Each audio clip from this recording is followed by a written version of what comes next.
Welcome back, baseball fans, as we continue this Legends in the Making playthrough. We are in the mid-1960s, about to get ready for the 1964 player draft. We are coming off a fantastic season of 97 and 65, only we couldn't win the pennant, because two teams had 100 wins above us. The Pirates then finished things off, won 4-1 over Cleveland to make it perfect. I think 5 for 5 now in their run when they've shown up in World Series during the simulation. They had not made it since 1939. They have been struggling for quite a while, but they are loaded for the future. Remember, they have Koufax, which is he's ready to dominate. Marichal is ready to dominate. They have Frank Robinson. They have Willie McCovey, Jim Wynn at 22. I mean, they are ready to go. Even Larry Doby finally getting in the World Series, so good for him. So they're going to be set. And we look at their minor leagues, see how what they have coming up pipeline. Pete Rose, he'll be up there next season already. They got Cito Gaston. At least he'll be able to manage them down the road. So they have some more talent on the way. And we need to hopefully do well in our draft. We're way back in 19th. It's going to be a challenge. If we look at the mock draft for this one, we are expected to maybe get Willie Crawford out of San Diego State. I don't know that's going to... Johnny Bench is expected to go first. He probably will. I don't know why he wouldn't. But there are several names out there. We're going to hope we can get some of them. Unfortunately, Nolan Ryan's not going to be one of them. But there are potential players out here. Rod Cruz, also fantastic. Raleigh Fingers. I mean, Catfish Hunter. Don Sutton, Catfish Hunter. There are names. There are future Hall of Famers galore. Bobby Bonds is there. So let's kick this episode off with our first year player draft and get started with it. So going to the Mets to kick things off. Who will they take? Let's go to our batters. I'm going to guess it's going to be Johnny Bench, right? Oh, Rod Carew goes first to the Mets. Okay. The Twins are going to take Johnny, literal General Bench. Washington's going to take Nolan Ryan. Raleigh Fingers goes to the Giants. Don Sutton way ahead going. And then we've got Cincinnati getting Mike Epstein. Gene Garber goes to the Dodgers. Milwaukee takes Merv Rettenman. Who is Merv Rettenman? My question is still, who is Merv Rettenman? Play for Baltimore, Cincinnati, San Diego a little bit. Okay. Well, okay, Milwaukee. California Angels are going to take Jerry Koosman. I know that name. Detroit's taking Ron Reed. Hal McRae, I was just wondering why he hadn't gone yet, goes to Boston. Sal Bondo to the Astros. The Orioles get Amos Otis. Bernie Carbo to the A's. Bobby Bonds to the Cubs. Ken Henderson to the Dodgers. Al Scoop Oliver to the Red Sox. The White Sox get Bob Watson. And we are recommended to get Don Wilson. I don't think that's going to happen because we have several people out there. We have Ray Fosse out there who, until Rose ran him over, was having a, okay career, but he's not going to be who we go with. Anybody out there? Manny Sanguila. I don't know this guy, but he had a solid season for Pittsburgh. Is this the We Are Family Pittsburgh Pirates in that era, or is that is down at the end here? I can't remember if it was 1970 or 1980. Willie Crawford is one solid season, but I think we know who we're going for. And we need to go to the pitchers for that one. We're going to go with Catfish Hunter. Solid career, dominant pitcher for a while there. He's going to be the guy that we go. Not the longest of careers, but if nothing else, we can trade him away. Jim Bibby had a solid career as well. He had a few big seasons around in the 1970s. Yep, we're going to go Catfish Hunter. I don't see why we wouldn't. And then we have, to finish this draft, the Yankees are going to take Don Wilson. Cleveland takes Manny Sanguilin. The Phillies are going to take Bill Melton. And the Pirates are going to take Nate Colbert to wrap up the first round. So we will jump ahead to get ready for the 1965 season. Okay, let's get ready for opening day 1965, leading off against the Chicago Cubs. We are ready to make a pennant run. Before we do, let's check in on Hall of Fame voting results, and we will see no one got in. And I tell you, I think in this run through, because those early ones who get elected have so many better statistics, that it's a lot harder to get in when with the simulation than what they should be, because like Joe Gordon should be in with the numbers that he has with this Hall of Fame monitor and the gray ink. He's just shortly below average on some of these, but it's just these numbers got so blown out of proportion. He's an MVP, a Rookie of the Year, 6 Silver Sluggers, 5 Gold Gloves, 8-time All-Star. He should be in. I mean, 1,800 hits, 269 home runs in a time whenever the home runs were not big. He was leading the way. I'm kind of surprised Phil Rizzuto for us is the number one vote getter as well. Dom DiMaggio's hanging around, but no one's really getting close outside of Rizzuto. Hal Trotsky drops off, which, I mean, he had an okay stellar, not stellar, but he just had a good run, and then he fell off. So it's understandable he didn't make it. Johnny Vandermeer's not going to be in. Red Schoendice does not either. And remember, he's somebody who had 2,200 hits, almost 1,000 runs, but didn't get the stolen bases either. Yeah. So there it is. So the lineup we're going to be sending out is Veda Pinson, Al Weiss at second base. He's going to be a speedster for us. His on-base percentage, he might get moved down for Maury Wills, but Maury Wills' on-base percentage was not quite as high, so we're going to let him bat eighth. This might get switched around, though. Clemente is going to be batting third. Rocky Colavito in fourth. Moving into first base is Tony Perez, which means Musial, because of his defense, is not going to be in. He'll be filling gaps, but he's almost done with his career anyways. I mean, he's already got games played and for hits for us, but he hit 260 last season, so his time has come. He'll be retiring after the season, I'm sure. Warren Spahn is not in the rotation. His time is also kind of reaching an end. So we'll see how it goes, though. Ken Boyer is going to be batting sixth, Maury Wills at short, and Ed Bailey at catcher. Now, we will see Clete Boyer will rotate in as well for Weiss and for Wills a little bit and for his brother. But we'll see how that goes. We don't have a lot of depth outside of that. Our pitching rotation is going to be Bobby Gibson. He is approaching that magical year of 1968.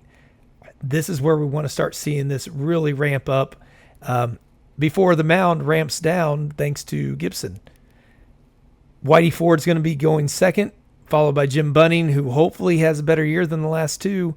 And then Jim Catt is going to be fourth. Now, we might get Warren Spahn back in there for a little run. Tommy John might make an appearance. Robin Roberts might make an appearance as well. We will see. But Hoyt Wilhelm is also entering in his seasons where from 42 to 45 years old, he was the dominant reliever. You can see he was sub-2 ERA 4 years in a row. And he pitched over 100 innings in 2 of those as a reliever. So we are expecting big things at the back of the bullpen from him this season and the next couple, hopefully. So with all that being said, let's jump in. Oh, look, we're going against our old guy, Leonardo Medina. The guy we traded away, 241 wins. Hopefully we can get to him, get the season off on a good one, and find ourselves at the All-Star break in the midst, if not leading, a pennant race. Well, at the All-Star break, we are in a pennant race. We are leading the National League right now.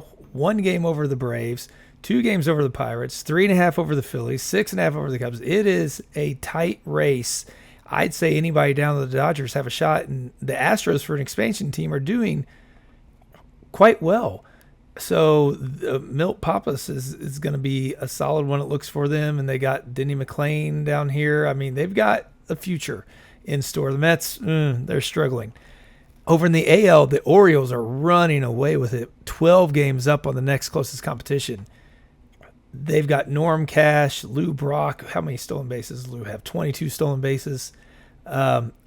Lazaro Medina, Fred Newman. I don't know what they're doing it with. They're just kind of so-so. Their defense is crushing it.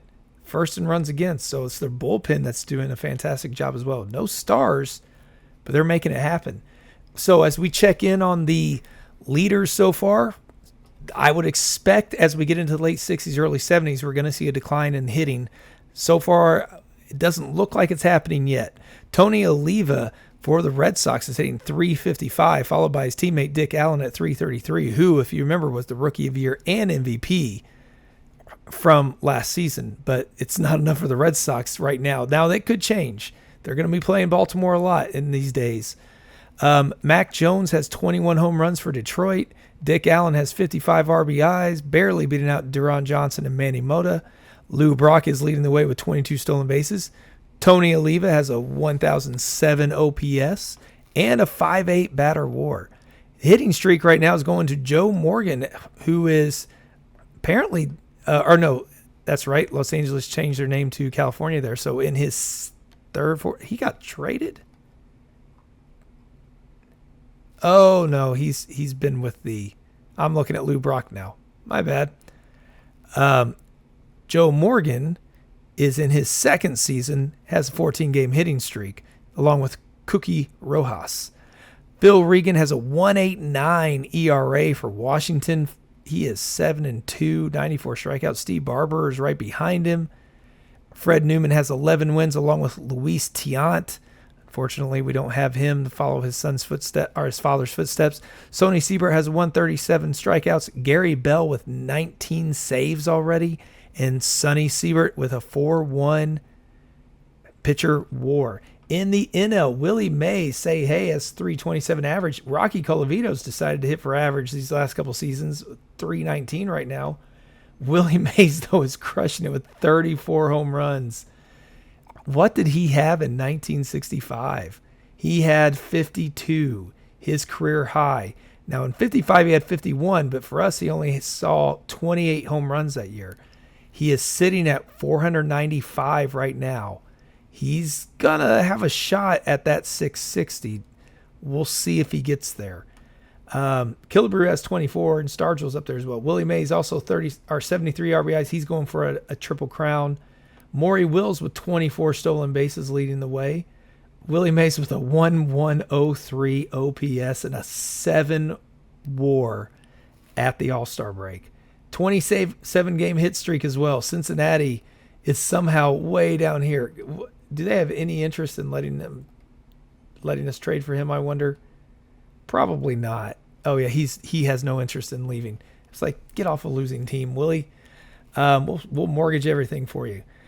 Sandy Koufax, 1.93 ERA. He's just steamrolling to another Cy Young, most likely. Bob Shaw with 12 wins. Jim Catt has 11 wins, but we are at a 4-man rotation again. Koufax with 11 wins. Koufax with 173 strikeouts. Bunning is having a much better season with a 2.75 ERA. And look at that.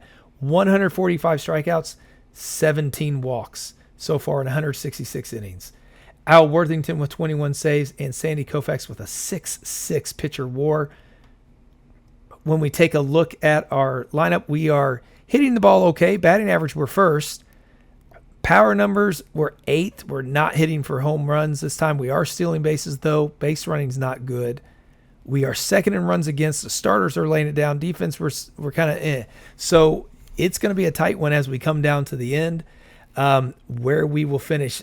We are moving Robin Roberts into the rotation. He's had 1 start so far.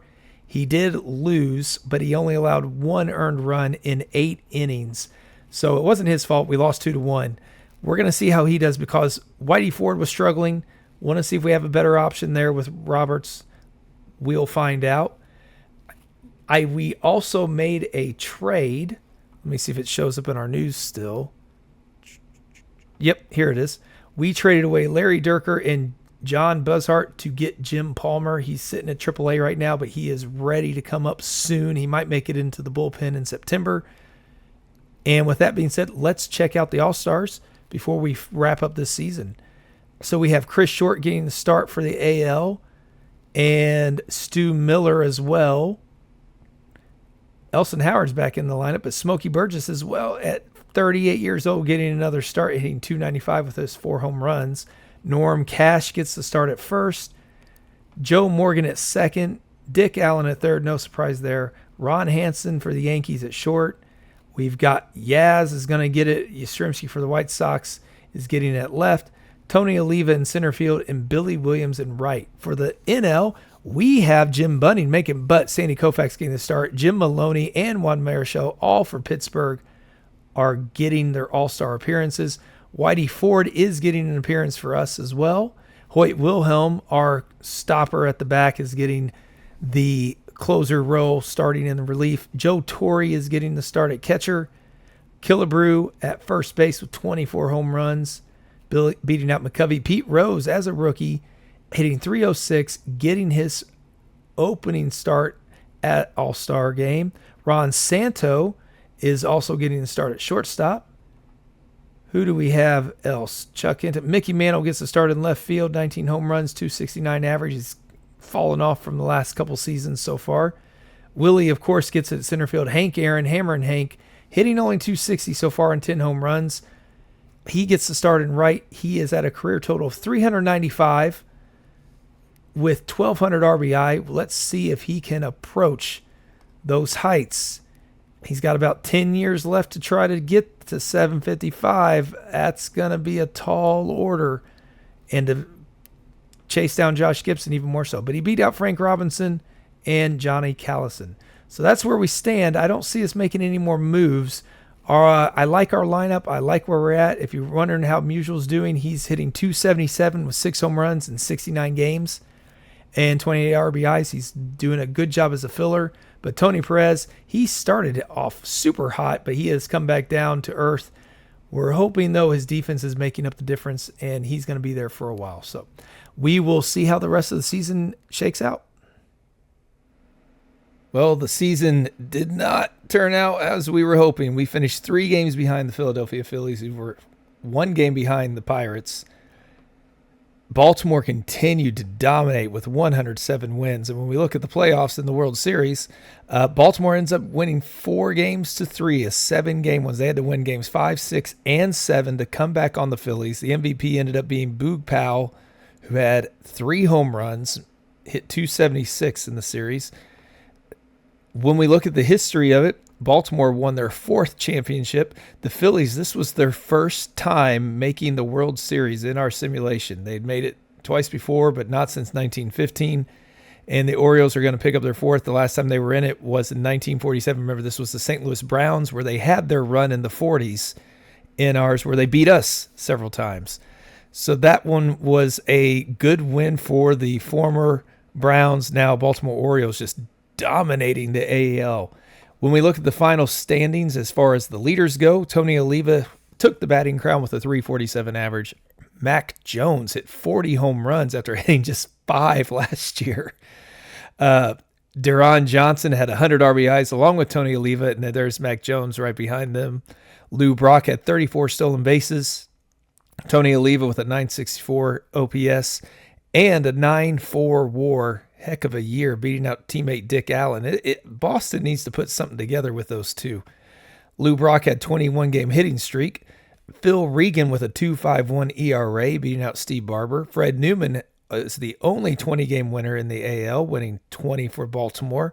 Sonny Siebert gets a 255 strikeouts, beating Lazaro Medina at 42 years old.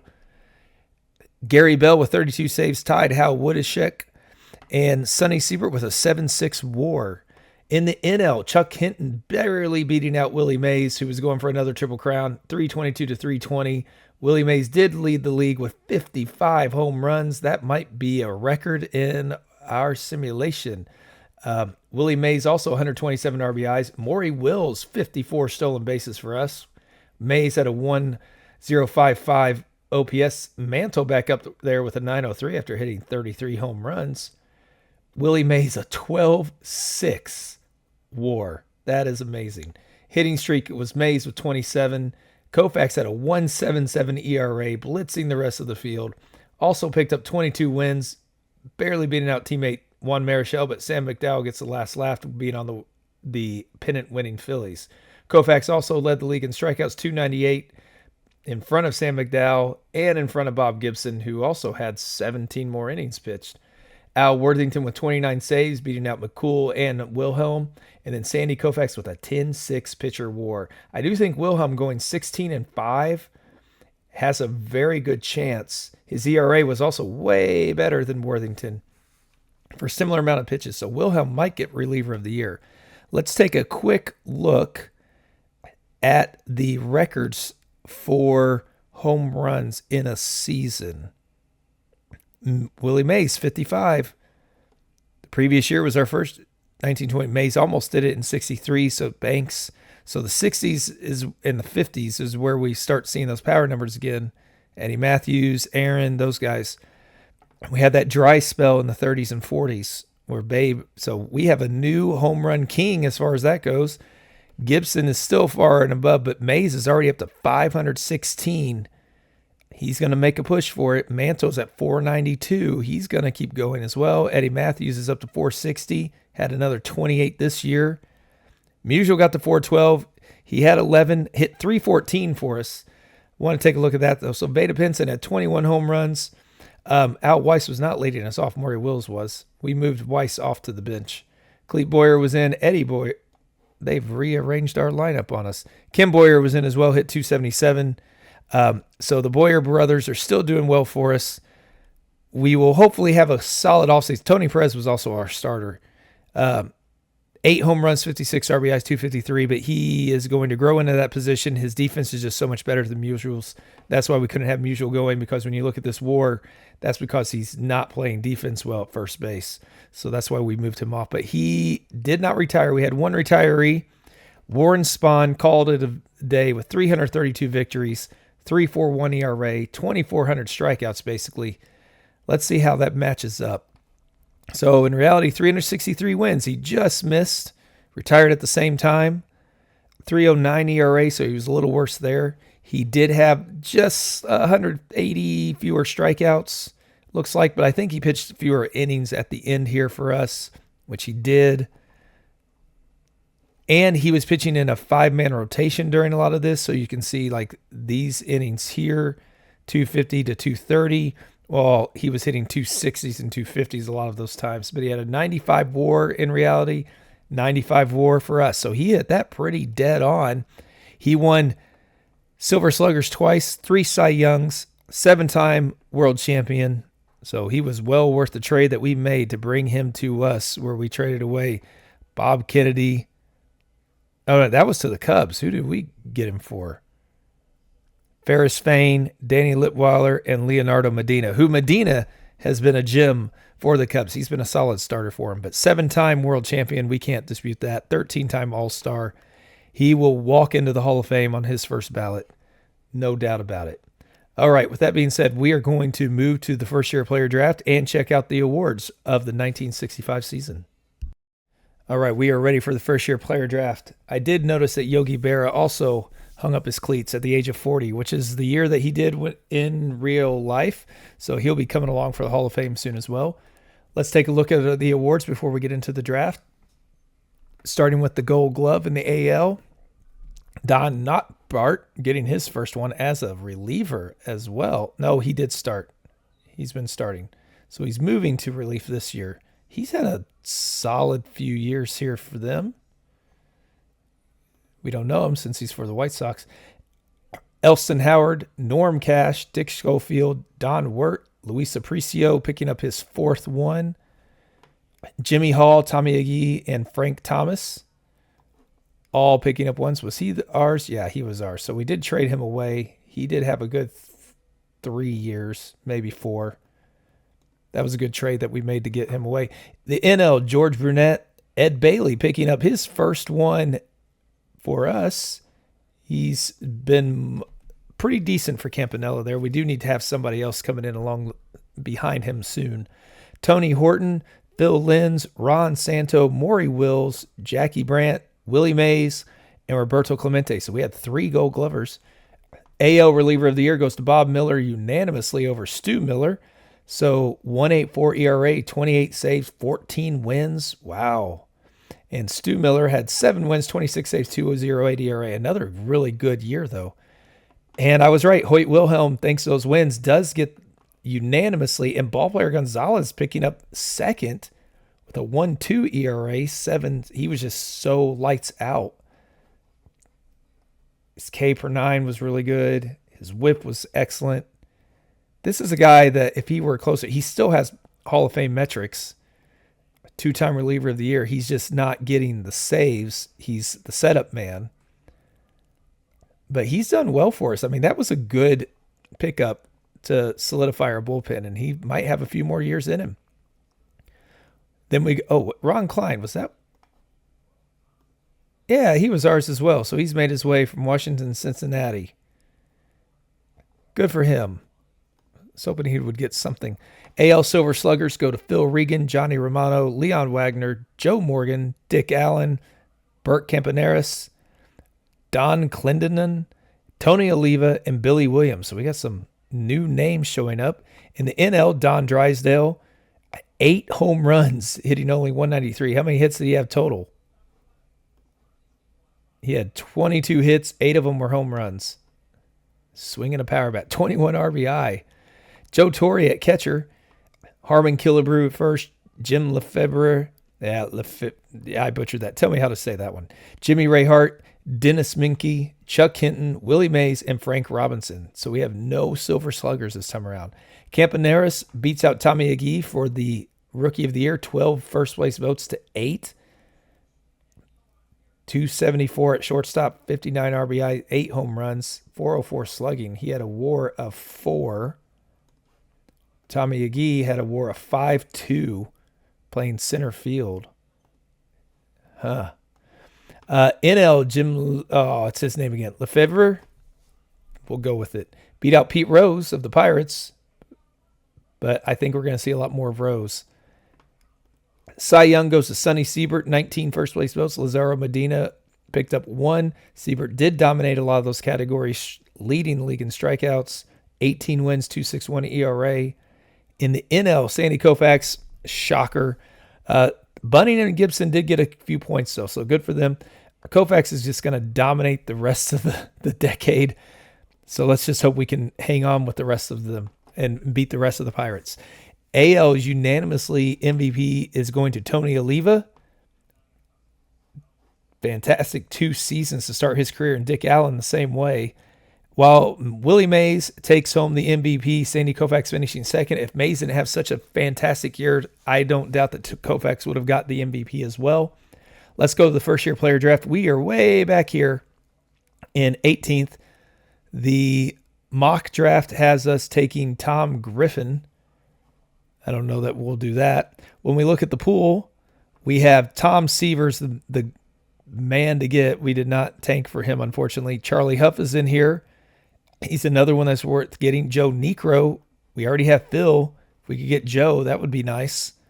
Then we'd have 2 long-time pitchers ready to go.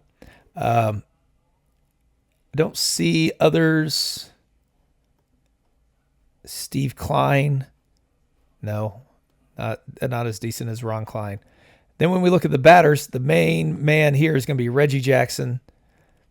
There is also Greg Nettles. Had a solid career. I have my eye on him. And outside of that, no one really stands out. But we'll see who comes along. Carlos May has potential. I don't know Carlos May, though, but he had a run with the White Sox a little bit in the early 70s. But here he's listed, and Richie Hebner's another one. Has a lot of power. Maxed out at 25 home runs. He played for Pittsburgh through the 70s, but he is and Detroit, so he's a very serviceable player for somebody. But at first base, we have Tony Oliva, so we won't need him. So let's get started with this draft. See who falls to us. Hopefully somebody good does. And we will see who the Mets are going to take up. Are they going to go with Reggie? Or are they going to get Tom Terrific? Will they go with Seaver? They should. They do get Tom Seaver. Well done. And will Reggie head out to California, just not for the A's? He will. Reggie Jackson's going to California. The Twins will take Gene Garber. Bob Reynolds goes to the Astros. The Dodgers take Richie Hebner. Carlos May to the White Sox, where he played apparently in real life. Tigers take Nolan. The Dodgers also get a new one. Larry Heil. Andy Messersmith to the A's. Kansas City still. The Giants take Mike Jorgensen. Tom Hall goes to the Cubs. Clay Kirby to the Senators. Bill Melton goes to the Reds. Steve Braun to the Braves. Danny Frisella to Cleveland. Joe Niekro, I thought we were going to get him, heads to the Red Sox. And Greg Nettles, who I also thought we were going to get, the Yankees, takes him right before us. Both men that we were wanting swiped right before we could get them. Charlie Huff is, I think, who we're going to get because he is an ageless wonder. he's not necessarily dominant, but he's going to be there. And he's going to be there for a long time. I mean, he's going to end up debuting for Florida and leading the Marlins.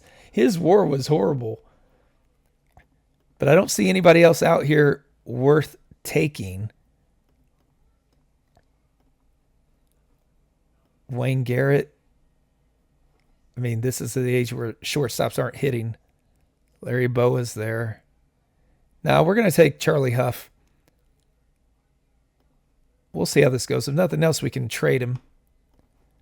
So Pittsburgh's going to take Wayne Twitchell, and the Phillies will take Tom Griffin. The Orioles, still in round one, will take Ken Brett, and the Phillies then will also get Willie Montañez to finish out the first round. We will wrap up this draft and join us again at the beginning of the 1966 season. Opening day is round the corner here, 1966, and we are going up against the pennant-winning Philadelphia Phillies. You have to beat the best to be the best, so we will see how we do. We have Wills leading us off, Beta Pinson at center field, Clemente in right, Colavito in left. Cleet Boyer is going to play third this year. Tony Perez is going to be in at first, probably striking out a lot based on that eye, but he's going to get better. We're sticking with him. Kim Boyer at short this time.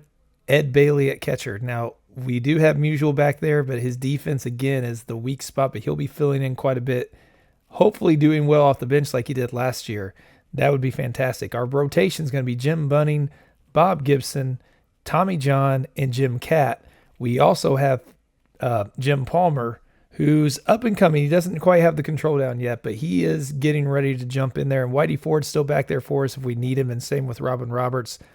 Neither one's probably going to be the main person, but we have Wilhelm closing out the bullpen, so I think our bullpen will be strong. When we take a look at the Hall of Fame, Joe DiMaggio at 99.1%. Somebody didn't vote for him, but he got in. His brother was barely missing after 8 years, 74.4. Joe Gordon also had his closest run as well. Phil Rizzuto almost got in. So many almost got in. Reeser, Smokey Owens, Nels Potter, Carl Furillo. I'm surprised he didn't get any single vote. I'm not surprised with that. I'm surprised he even got any votes because he didn't really do a whole lot. He was good for us, but we also rotated him out a lot. Didn't really get the chance to stats. He didn't get the awards. It's a 4-time All-Star. But we will see now. I'm hopeful we can make a run. The Phillies are going to be very tough, again, with Santo and Rusty Staub, Joe Torre. They've got Sam McDowell still up there just leading the way. Emilio question. This is our guy. We traded him to them, and he is starting for them now. Started for him last year, too. Didn't do all that great, though. But we've got them, and, of course, we know the Pirates are going to be the other big ones that we have to face off against. And they have Pete Rose, Willie McCovey, Frank Robinson, Jim Wynn. I mean, that's a fearsome foursome. Then they have Koufax and Marichal. Jim Maloney's no slouch. They're going to be very, very tough to beat. And I would say they are going to be the favorites in this season. But we'll see what we can do. We'll see if we can stand toe-to-toe with them. Well, at the All-Star break, we are in a tight race, not with the teams we thought we would be. So you can see we have put Musial in at left field for Rocky Colavito, who was struggling because Musial's having another fantastic season at the twilight of his career here. So we're going to let him run with it, see if he can get to that 4,000 hit mark. It's going to be close. Clemente's doing okay. Maury Wills is at 20 stolen bases. He's getting on base for us, scoring runs. Tony Perez is still struggling. Clete Boyer is doing okay. When you look, it's our defensive efficiency is really struggling at the moment. Our pitching is doing great. We are still first in runs against, but we aren't driving in the runs, and we don't have any power, it looks like. So it's a struggle. Now, the teams we're in a race with are the Reds, and I didn't notice we have now the Atlanta Braves instead of Milwaukee. So they have made their move, and we are 2 games behind. The Pirates, the Dodgers were up there for a while, but the Pirates are not making the run I thought they would. They are starting to a little bit. The Mets already have Seaver in the rotation, who's just already doing pretty well for them. And in the AL, we have a 3-team tie.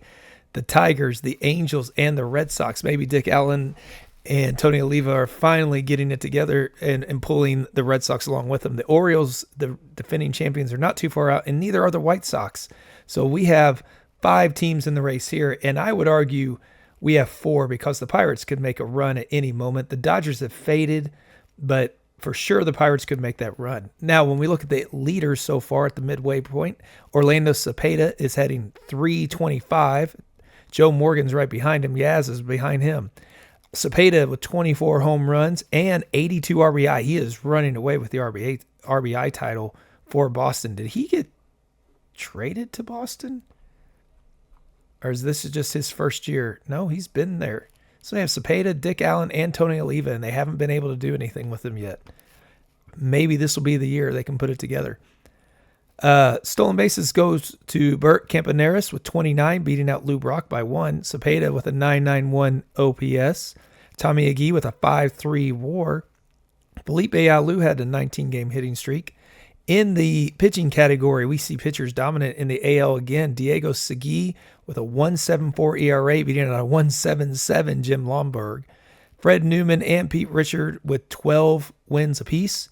Sonny Siebert again leading the strikeout race with 123, barely over Luis Tiant. Frank Lindsay with 16 saves, and Mike Queller with a 4-pitcher WAR.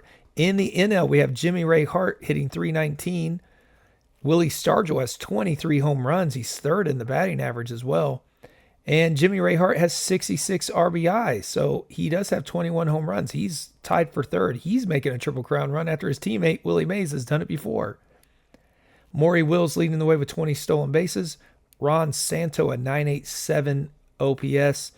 Mays with a 5.4 WAR. Pete Rose with an 18-game hitting streak. We would expect no less. Claude Osteen, 2.44 ERA. Big difference in pitching and hitting in the 2 leagues. It looks like the NL does have the bigger hitters right now. The AL, their big boys have been retiring, it looks like. When we get to wins, Denny LeMaster with 15 wins. Tommy John and Jim Kapp both have 12 apiece. Sam McDowell has 150 strikeouts with Gibson right behind him, but Gibson has thrown 17 more innings. Koufax has 140. He's at a 3.06 ERA. He's struggling for his standards. Al Worthington with 19 saves. There's Hoyt Wilhelm again with a 1.25 ERA as well, 6 wins. And Koufax with a 3.9 pitcher WAR. Gaylord Perry showing up here and see how he does. So let's check out the All-Star teams. We have for the AL, Gary Bell getting the start. Lots of new unfamiliar names for the All-Star team. Frank Lindsay there.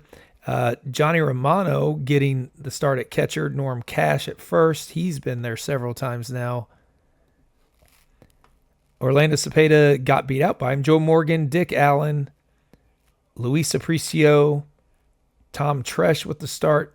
And we also have Tony Oliva and Billy Williams. In the NL, Sandy Koufax, surprise, surprise. But look, there's many more Hall of Famers I feel like already here. Don Drysdale, Bob Gibson gets it. Ballplayer Gonzalez is getting there in relief again.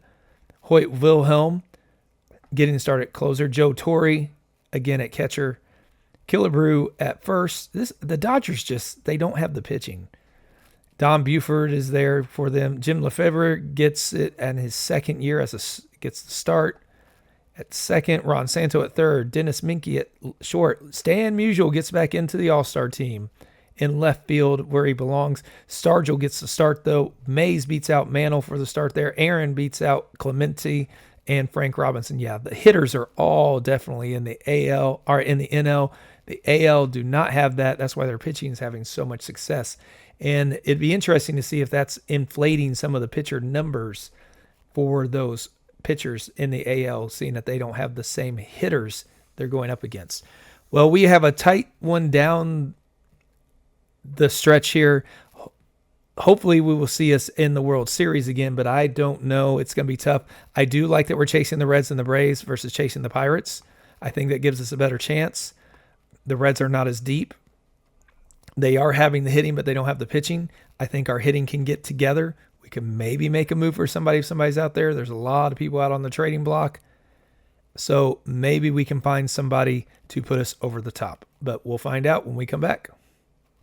Well, we had another solid season, and I was right to fear the Pirates. We were in first in early September, but then we faded. We ended up with 94 wins still, but it wasn't enough. The Pirates came storming back in the second half after being 7.5 game down at the All-Star break to win 101 games and win by 3 games, going to the World Series to meet the Baltimore Orioles, yet again making it as well.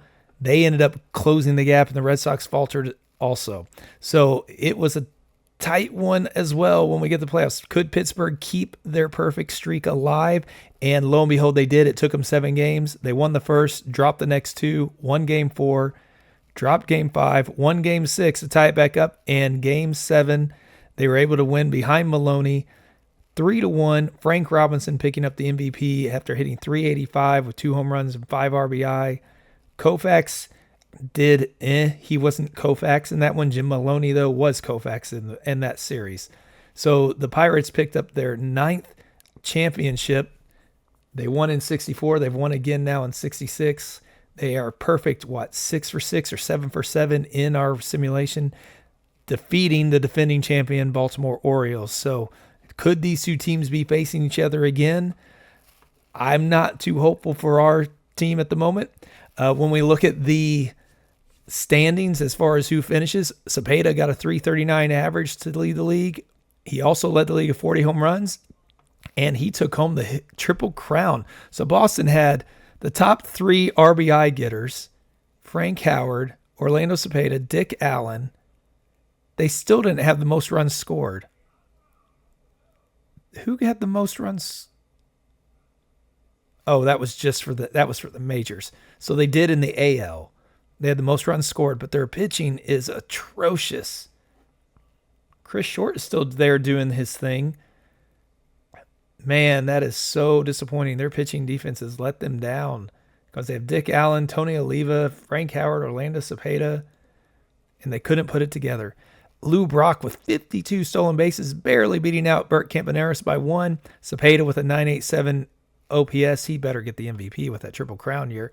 Joe Morgan, 8.3 batter WAR. Gene Alley had a 22-game hitting streak.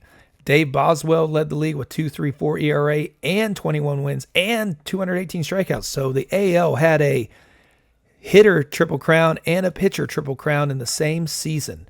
I wonder if that's ever been done before in baseball. Roy Face and Frank Lindsay tying at 27 saves apiece. Roy Face has disappeared for a while, but he was back this season. Mike Queller with a 7-pitcher WAR, followed by Don Sutton, who's emerging for them. I wish I could have him on my team.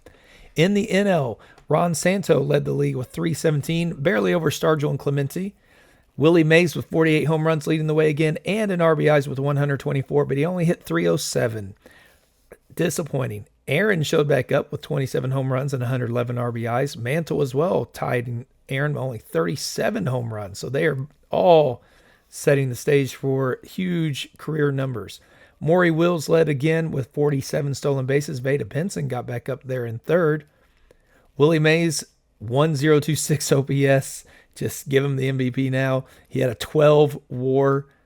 Rose hit streak held up. In the pitching category, Steve Hargan had 2.49 ERA. Jim Catt with 21 wins. Sam McDowell with 273 strikeouts, beating out Gibson and Koufax. Hoyt Wilhelm leading the league in saves, as well as picking up 10 wins and having a 1.62 ERA. And then Koufax with a 7.5 pitcher WAR. Jim Bunning was up there. His ERA wasn't the greatest. When we look at our team, We did have Stan Musial retired. He had a heck of a last season, though. His final season for us, he hit 301, 31 RBI, or 31 home runs, which is his highest since 1957. 96 RBI. Remember, he did not even start until later in the season. 72 runs for us. He even picked up a stolen base, 3-4 WAR. So he had 116 WAR for his career, 21, just shy of 2,200 RBI, 443 home runs, a lot of triples there with 179. Led the league in them 3 years in a row. 703 doubles, 4,020 hits, 2,097 runs. So he beat his run total. He beat his RBI total. He was shy of his home run total by about 30. Right around there on doubles and triples, though. And hits, he had 400 more hits, but a lower average and a lower WAR.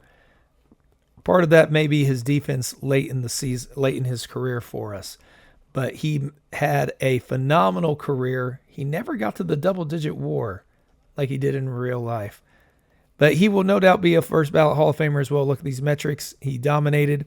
He was a 5-time MVP, won Rookie of the Year, won 1 Gold Glove, so that did hold him back.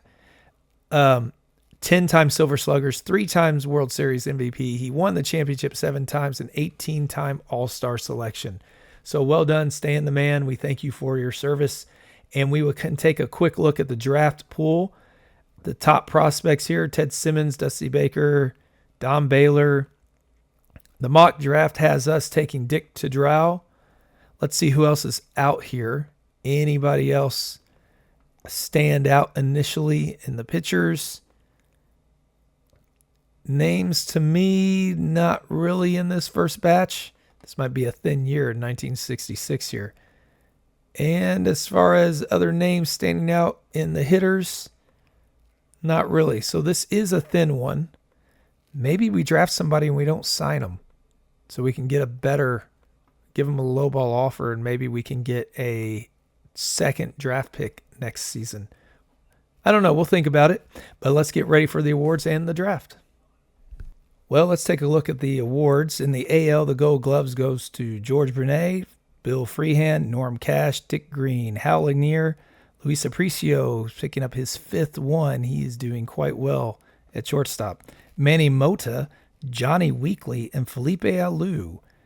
In the NL, we have Vern Law, Ed Bailey picking up his 2nd one, so it's late in his career that he's getting these Gold Gloves. It doesn't look like he would be, so what's that tell us about the rest of the catchers there? Willie McCovey, Pedro Gonzalez, Ron Santo, Larry Brown, Richie Ashburn, 39 years old. He hasn't had one since 1964, and before that 60, but what is that? That is his 12th Gold Glove. He's also picked up 3,100 hits. And he's just not, wow, so his defense is not going to carry him through. He's got the 1,000 RBI, 1,600 runs. He should. Willie Mays at center and Roberto Clemente out and right. AL reliever of the year goes to Frank Lindsay unanimously for the Tigers. He did lead the league in saves, 27, 10 wins, 1.35 ERA, shutting teams down. In the NL, Ted Abernathy beat out at Hoyt Wilhelm. I thought Hoyt would get it again, but a 1.67 ERA, 7-6 record, and 22 saves were enough to beat out Hoyt Wilhelm's 10-7, 31 saves, lower ERA, more strikeouts. He pitched more innings. That's surprising. Silver Sluggers go out in the AL to Bobby Bolin. 4 home runs as a pitcher. Smokey Burgess is back up there. First time since 62, so collecting his 4th one. Orlando Cepeda, Triple Crown winner. Joe Morgan, Dick Allen, Gene Alley, Lou Brock, Tommy Agee, and Felipe Alou. In the NL, Don Drysdale got 5 home runs this year, hit a much better average of 293. Joe Torre again, Harmon Killebrew, Don Buford, Ron Santo, Dick McAuliffe, Willie Stargell out in left, Mays in center, and Frank Robinson getting it in right field. Frank, for the Pirates, helping them win their World Series, 289 home runs, 1,800 hits right now. Still going strong.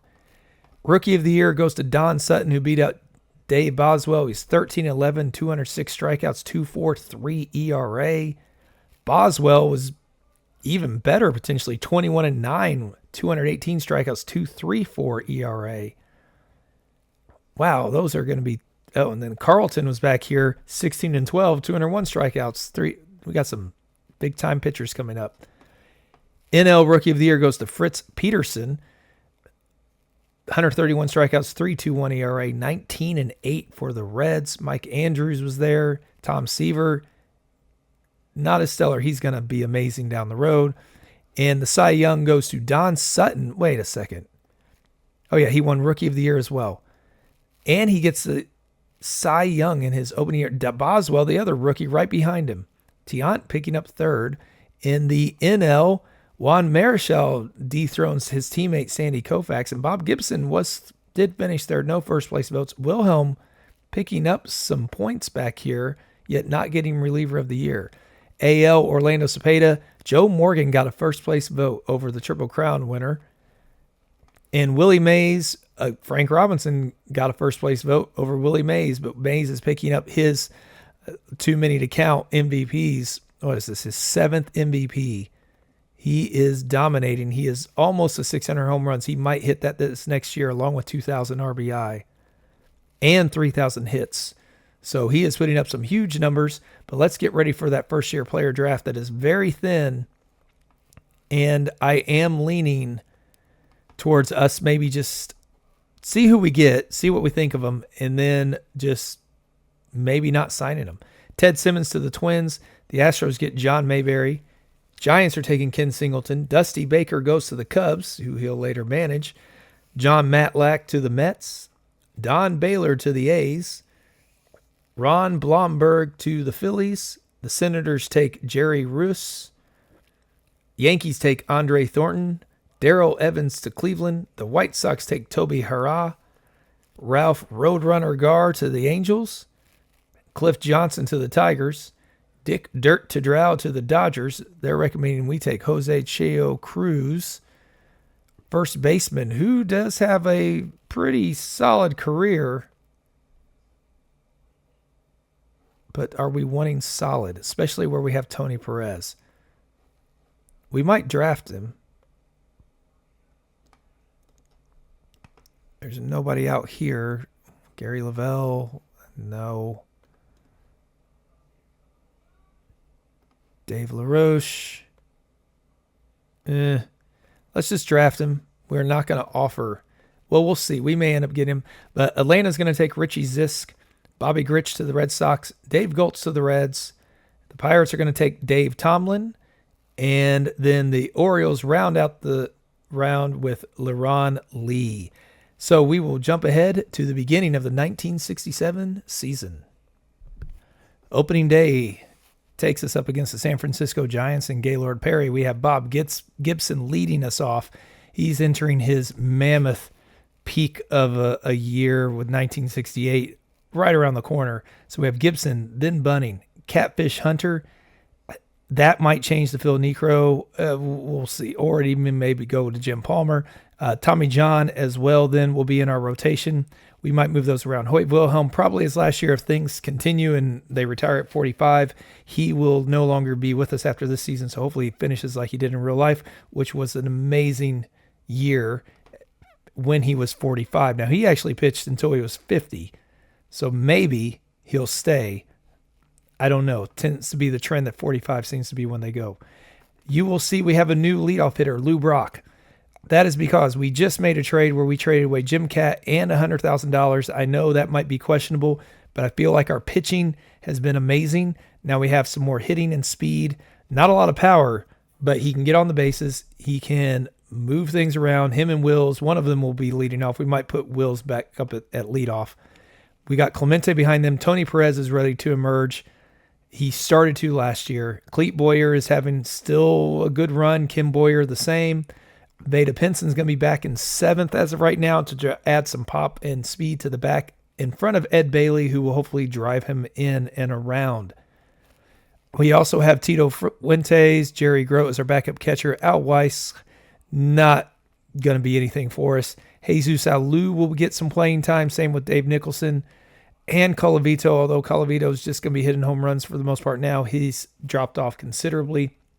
That's one reason why I felt like we needed to have Brock. We have pitching. We just need more hitting at this point because our pitching in the future is going to be set up with these four guys here as well as Necro, and we have Jim Palmer. So I thought we could trade one away, and that's what we ended up attempting to do. Now with the Hall of Fame, you will see Campanella, our guy, getting in there, and Hal Newhouser. Rizzuto just missed out on it. Dom DiMaggio dropped 30% this year in his 9th year. Monte Irvin for us getting in his first year, getting up there. I think he should get in, but he doesn't have the ink that I thought he did. But he had such a solid career for us. It's just going to be, and unfortunately, Jumbo Brown, the saves pioneer, gets dropped after 10 years. Cascarella as well, who had the saves record for a while, dropped. Vic Raschi is dropped. But Joe Gordon still not able to get in, unfortunately. Dom DiMaggio the same. He has earned it, I feel like, especially with those gold gloves. He didn't have as long of a career, but he was a top-notch player for so long in that stretch in the 40s into the 50s. Fantastic WAR as well. But on the outside looking in, so we will see if we can dethrone the Pirates this year. Will Baltimore return? We will find out. The Pirates are looking at Jim Wynn, McCovey, Rose, Robinson, Bob Allison, Larry Doby still getting to play. They got Koufax and Marichal and Jim Maloney at just a stellar rotation as well. So it's going to be an interesting season. Let's see, can we be good again, but only this time be good enough? We've had 3 90-plus win seasons in a row, and we have not been able to get that World Series appearance. But we'll find out on this one. Well, we struggled at the beginning. We were sub 500 after about 40 games. We have got on a bit of a hot streak. We find ourselves 7.5 back, but that's where the Pirates were last year, so there is hope. The Dodgers are leading the way, but the Pirates, we have to leapfrog as well. The Reds and the Braves are right with us, so we have a 5-team race going on here because then there's a big drop-off with the rest. The Dodgers are being led by Aaron and Kaline and Killebrew doing their thing, and it looks like they're getting some pitching help this time around with Steve Hargan and Joe Gibbon leading the rotation, and their bullpen is pretty solid. The Pirates, Koufax and Marichal, we know. Maloney's struggling, but their hitting's not, as they're first in runs scored. They're fourth in runs against, though. We are fifth in runs scored, first in runs against. Our pitching's doing phenomenal. Catfish Hunter had a 41 inning scoreless streak as well, so he dominated. The Tigers are leading the way here. The Orioles are not out of it. They might get their third pennant in a row. We'll find out. Let's take a look at our leaders. Kurt Flood has a 306 average. Mac Jones is back up on top with 18 home runs. Also 61 RBI. Bert Campaneris with 25 stolen bases. Mac Jones with a 9.45 OPS. Paul Blair with a 4.2 WAR. Rico Porticelli at 15 hitting game streak. Dave Boswell with a 1.64 ERA, dominating out of the gates in the first half. All three of these are. Joe Horlin and Gary Nolan both have 12 wins. Luis Tiant with 154 strikeouts, head and shoulders above the next closest, but he's also pitched quite a few more games. 3.07 ERA as well. Roy Face with 15 saves, and Don Sutton with a 3.6 WAR. Jim Catt for Baltimore, he does have 110 strikeouts, 2.06 ERA. He's doing great for them. We like to see that. I intentionally went after Brock instead of somebody else because I wanted to trade him to the American League. Without interleague play, we hopefully don't have to see him. Pete Rose with a 3.22 average is leading the way in the NL. Richie Ashford at 40 years old is having a renaissance. Harmon Killebrew and Mickey Mantle both tied at 22 in home runs. Al Kaline has 61 RBIs, beating out teammate Killebrew. Don Buford with 29 stolen bases, beating Brock. Wills has to get on base more, it looks like. Killebrew with a 9.54 OPS. Kaline a 5.7 WAR. Ron Swoboda with 17-game hitting streak. Tony Perez is 1 game behind that right now. He is hitting .311 as well, starting to emerge into his prime. Denny McLain with a 2.09 ERA, barely beating out our guy Jim Bunning, who's having a phenomenal season, and leading the league in wins with 12, and strikeouts with 133. Hoyt Wilhelm started off slow, but he's now finding his groove and is up to 23 saves. We are winning lots of close games. Jim Bunning with a 4.3 pitcher WAR. Now, when we look at the All-Star teams, Dave Boswell gets the start for the AL. Jim Catt does make the team. Stu Miller in relief. Bill Freehan at catcher. Cepeda at first. Joe Morgan at second. Dick Allen at third, having another solid season. Eddie Matthews at third as well. He's slowing down. He is up to 484 home runs. He should, if he continues to play, pass the 500 mark. Gene Alley at shortstop for Boston. They have hitters galore. Yastrzemski for the White Sox is getting the start in left. Center field goes to Agee. And Tony Oliva in right field. In the NL, Bunning gets a nod for the All-Star team. Koufax gets the start, though. Maloney, Koufax are both in there. No Marichal, which is surprising to me. Bobby Shantz in relief. No Wilhelm. Joe Torre again at catcher. Tim McCarver starting to show up a little bit, hitting .314 as well. Harmon Killebrew at first, beating out Mantle McCovey. Pete Rose at second. Ron Santo beats out Brooks Robinson. Jimmy Ray Hart at short. Richie Ashburn in left. Willie Mays in center. So they have 3 starters the Reds do right there.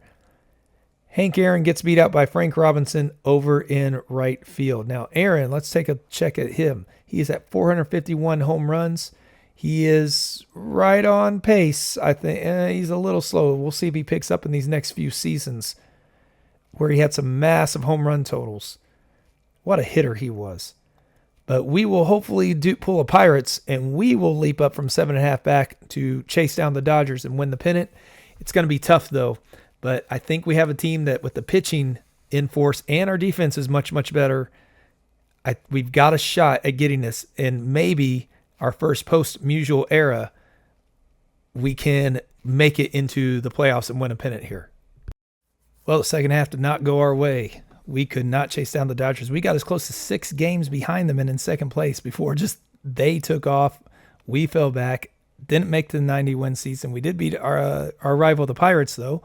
The Braves made a late run to get 6 behind. The Tigers led the way, pacing things in the AL, winning by 9 games to, again, the Red Sox, always the bridesmaid, never the bride. Couldn't get it done. So we ended up with the Dodgers and the Tigers. They had not made it to the World Series, the Tigers, since 1959, where they last won it. The Dodgers made it in 1960, but had not won since 1957. But they did win this one, taking home their 5th championship. They won in 5 games. Al Kaline with 2 home runs, .368 average. Brooks Robinson, not necessarily known for his power all the time, but he made it done. Hank Aaron gets himself another World Series. Killebrew as well. I mean, with this lineup, they should get it. But they won in 5. They won the first 2, dropped the third one barely. Fergie Jenkins showing up there. And then winning the last all close games outside of the first game. When we look at the standings and we look at the final leaders, Manny Mota in the AL with a .317 average. Frank Howard with 33 home runs and 105 RBI. He had a .259 average, though. Cepeda, again, another solid season. Bert Campanelis with 44 stolen bases leading the way again. Yastrzemski with a .903 OPS. That is dropping quickly for the league leaders in the AL. Yastrzemski had a 9 WAR. Flood had a 19-game hitting streak. Dave Boswell finished the season with a 1.59 ERA. In 1967, he had a 3.27 ERA. I think that goes to show that the hitting talent is all in the NL. That is insane. Wins, all 3 tied. Joe Horland, Pat Jarvis, and Gary Nolan. Luis Tiant with 273 strikeouts. Way better than he did well, in 68, he had 264. Man, what a season for him. And then Jack Lamby with 31 saves and Luis Tiant a 6.9 WAR. In the NL, Tony Gonzalez with a .308 batting average, beating out Rose. Willie Horton barely hanging on there with 33 home runs. Al Kaline with 110 RBI. Don Buford with 50 stolen bases. Lou Brock had 49. I don't know what happened to Wills. He only ended up with around 20. Frank Robinson, this was a big drop-off as well in OPS. The batter WAR, 9.7 for Kaline. Horton and Swoboda got 17-game hitting streaks. Koufax with a 2.49 ERA. Imagine what he would do in the AL right now. Beating out Gibbon barely. He also beat out Gibson barely and Perry with 1 win more with 20 games. only Major League 20 game winner. And Koufax had 251 strikeouts to take the pitching triple crown, beating out Bunning there. Abernathy and Wilhelm both with 36 saves. Notice he's not in green because Wilhelm did decide to call it a day. He retired. Robin Roberts also retired near the end of the season after we released him to make some room. He wasn't performing anymore. Look at this, leading the saves 4 times. He was leading 289 saves overall. Reliever of the year. He started a few times winning, getting the most wins at one point. I hope he makes the Hall. He deserves to be in the Hall of Fame there. And we finish with pitcher war. Koufax 7-7. Gibson and Bunning not too far behind. So we struggled a little bit. We need a bat and better base running. Our pitching and defense were fantastic, but we do not have the offense needed. 7th in runs scored. That will not get it done. So to wrap up, before we wrap up this episode, Whitey Ford also retired. I forgot, 230 wins. So at 38, and Wilhelm also. So I don't know if Whitey Ford, he had a good, solid career. I don't know if he's going to have enough to get in there or not. 230 wins. He had 236, 1,900 strikeouts in real at 22. So he did have a better numbers for the career than he did in real life. But we will see what we have going on in the offseason here. We'll do the awards and the draft to wrap up this 1967 season and episode. All right, let's wrap this up with the awards and the draft. Gold Glove winners are George Brunet, Clay Dalrymple, Norm Cashigan, Dick Green, Mike Shannon, Ron Hansen, Manny Mota, Tommy Agee, and Ken Berry. For the NL, we have Steve Hargan, Ed Bailey again, Tony Perez picking up a Gold Glove and getting better and better at the plate, hopefully. Don Buford, Brooks Robinson, only his 4th one. That's surprising to me. Larry Brown, Richie Ashburn, Willie Mays, and Roberto Clemente getting his 3rd. Are they all in a row? They are. So he has emerged as this premier right fielder. Hopefully he continues to lead the way in hits and doubles and triples and all of that, because we are going to need that bat, and we are slumping. AL reliever of the year goes to Mo Drabowski with 13 first-place votes over Jim Umbricht. Drabowski did have a solid season there. I'm surprised Umbricht didn't get it, though, but he pitched double the innings. Dabrowski did. NL reliever of the year goes to Ted Abernathy unanimously. 36 saves, 8-4 record, 2.03 ERA. Wilhelm did drop off that time. That's okay. Ron Klein showing back up there again for him. Good job for him. Our former player, Clem Levine's another one. 41 years old, showing up all of a sudden. Silver Sluggers in the AL go to Dave Boswell, Bill Freehan, Orlando Cepeda, Joe Morgan, Dick Allen. We got some familiar names there. Gene Alley, Carl Yastrzemski, Mac Jones getting one. Is that his first one? It is, despite that 40 home run year he had a couple seasons ago. Tony Oliva as well. In the NL, we have Ray Sadecki, Tim McCarver getting his first, Harmon Killebrew again, Pete Rose, Ron Santos. This is first of many probably for Rose. Jimmy Ray Hart again, Willie Horton, Al Kaline, Frank Robinson, in a crowded outfield in the NL. It's hard for these guys to get those Silver Sluggers. They got to move around, but they are doing what they can. Rookie of the year, Don Wilson gets it unanimously. Dominant season for the Yankees. 1.8 ERA, 2.26 in strikeouts. His ERA plus was 1.79, a .99 whip.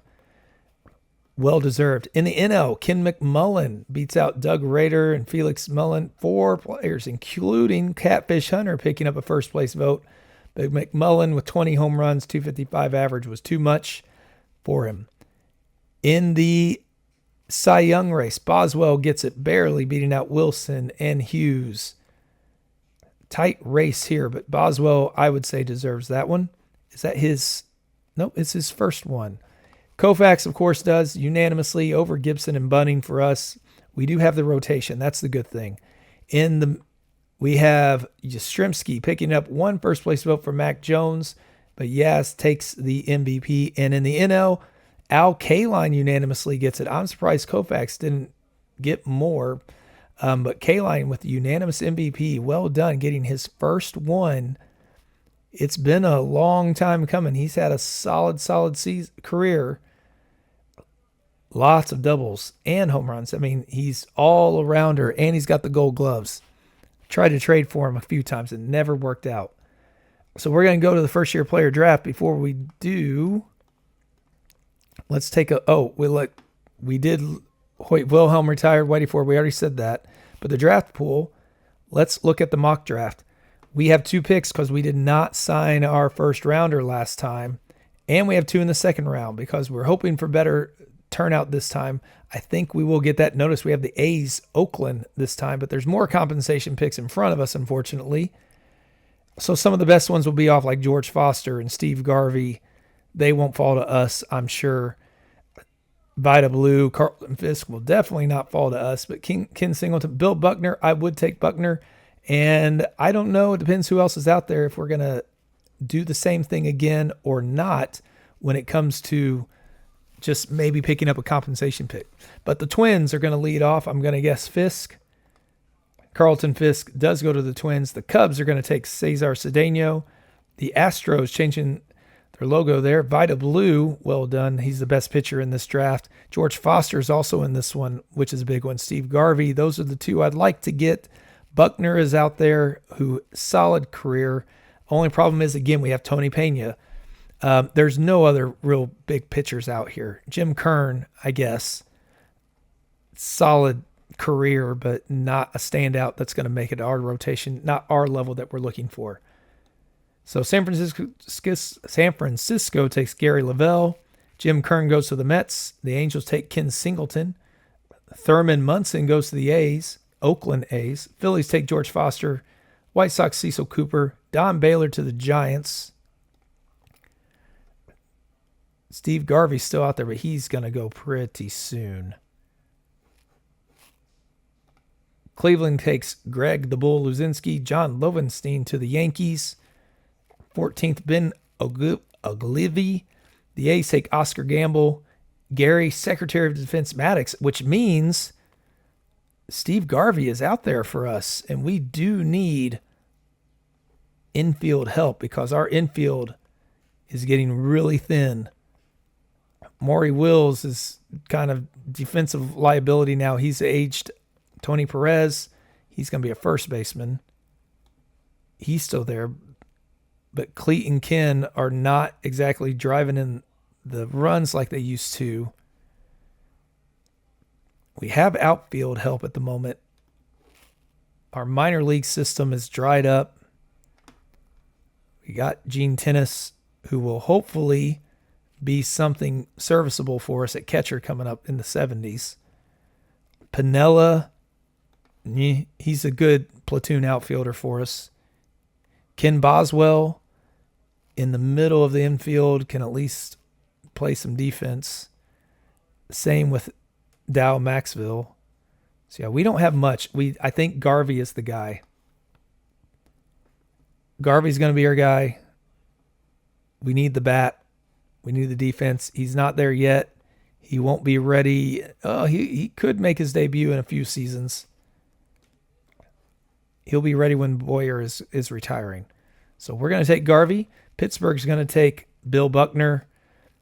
Ken Forsch to the Red Sox. Senators take Jose Cruz. And Joe Ferguson is out there at catcher. Another one who could provide us something or could provide us. Oh, Ron Say is out here, though, as well. Oh, how in the world did he stay out here? That's 2 good ones, two good Dodgers. We have to take Ron Say. So that is a good draft. Steve Garvey and Ron Say. Boston gets Joe Ferguson. Tom Wimpy Pachorik to the Tigers. George Hendrick to the Braves. Elias Sosa to the Dodgers to round out round 1. So I will wrap this episode up here. I'm going to finish this draft, and we will pick up the next episode to finish out the 1960s with the 68 and 69 season. And hopefully we can find ourselves some hitting to go along with that stellar pitching rotation that we have. But I don't know, maybe a couple years down the road before that can catch up. But I want to thank you again for joining me. If you haven't already, leave that subscribe, leave a like. It helps a lot. Helps in a small way that you can do.